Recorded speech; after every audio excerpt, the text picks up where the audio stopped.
मैत्री गोविंदा पथक आपल्या समोर 7 थराचा मानवी मनोरा रचत आहे।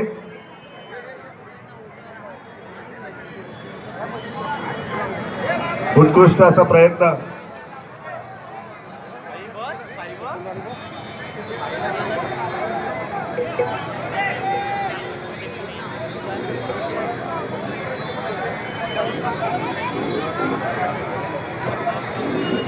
सेन गुप्ता मॅडम यांचे आम्ही इथे हार्दिक स्वागत करीत आहोत। भगत मॅडम त्यांचे इथे स्वागत करतील। मंडळातर्फे आम्ही त्यांचे स्वागत करीत आहोत। तसेच मैत्री गोविंदा पथक 7 थराचा मानवी मनोरा इथे रचत आहे।